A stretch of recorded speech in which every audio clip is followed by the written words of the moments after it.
Alright guys, Good Mark's Goods here, and boy, I got a treat for you all. I was bragging that I got this lot for about $1 a teapot, and if you all watch my channel any, you would know what a silver soldered piece looks like. And there was definitely some silver soldered pieces in this lot. Silver soldered pieces are some of my best finds. You can find railroad and antique hotels and restaurants. So I'm super excited to bring this box to you all.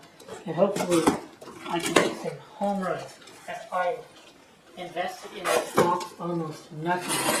I think it cost me $20, $25 in total.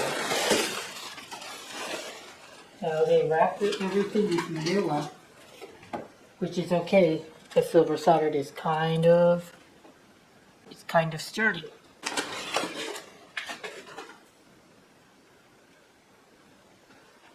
So here's our first piece.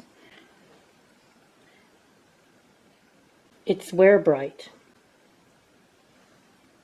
Wear Bright. This is nickel silver actually. Kind of interesting the way that it tarnished. Or has that patina. Okay, so here's a silver soldered piece. For sure. No logos. Which is kind of bad. Because you really want to find logos on your pieces. That gives it a lot of added value. But it's R. Wallace. It's a silver soldered creamer. 8 ounces, it says. Okay, so we've got a wick handled. That's kind of interesting. And I did see that in the lot description, of course. This, I don't know what to make of it because I don't ever find anything that has the wicker as a handle. And this piece right here, this kind of tipped me off that this could be a little bit unusual because you don't really see this, and this is indicative of some kind of art movement. And it kind of reminds me of France, of French plate. So let's go take a look. I'm wrong. It's Gorham. Gorham EP073. And this is 16 ounces. I wonder what the marking on the bottom is. It looks kind of like a 3-leaf clover. That could be interesting. I'll have to try to do research on that. Again, we're not finding logos. That's bad. I really want to find logos. Silver soldered again. Albert Pick & Company. Silver plated on nickel silver. Okay. Albert Pick & Company made a lot of things for hotels. They made a lot of things. The fact that this didn't have a hotel logo kind of sucks, honestly. Hell, we'll even take a university. Put Harvard on one of the pieces. I'll deal with it. So far it's not looking so good because a lot of the value on these old pieces would be from logos. And this is just a Leonard cup. There's a tumbler. There we go. It's a Leonard tumbler. Nothing special about that at all. Not finding anything amazingly valuable. Armor Silver Company. This is electroplated on copper.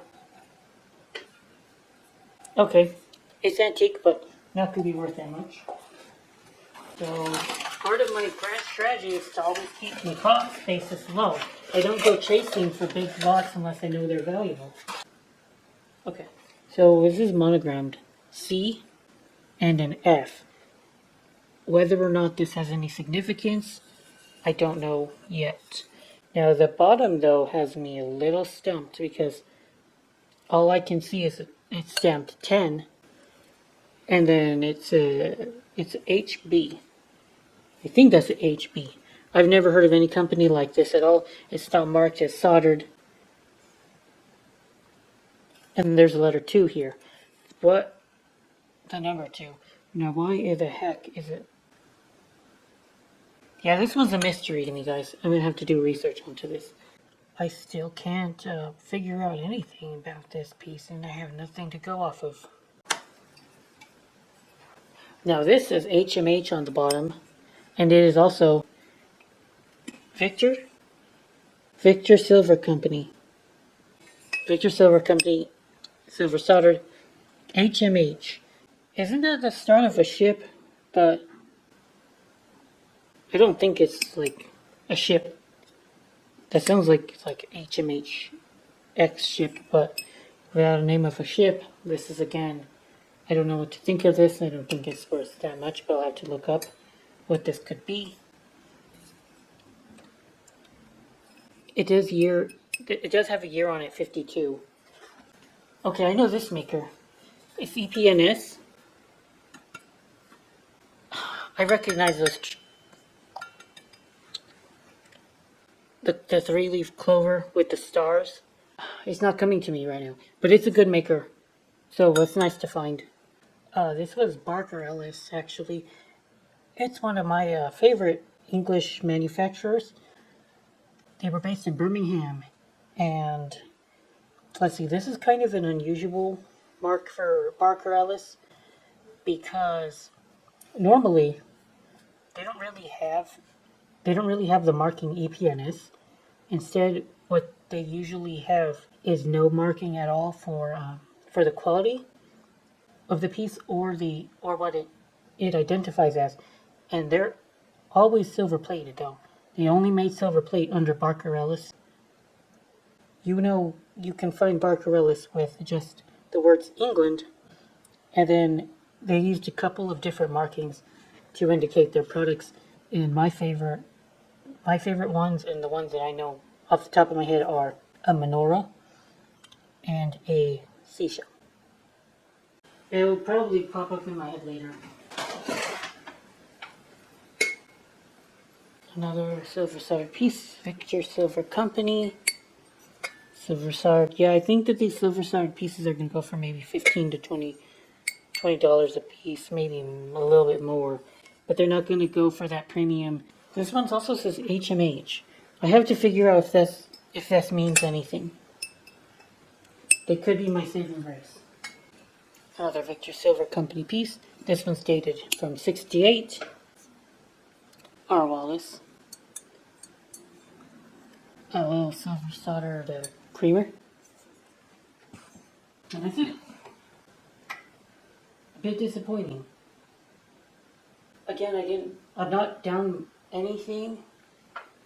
It's just not going. It's going to be hard to profit more than, say, $100 to $150 off this lot. The way it looks, the way it is.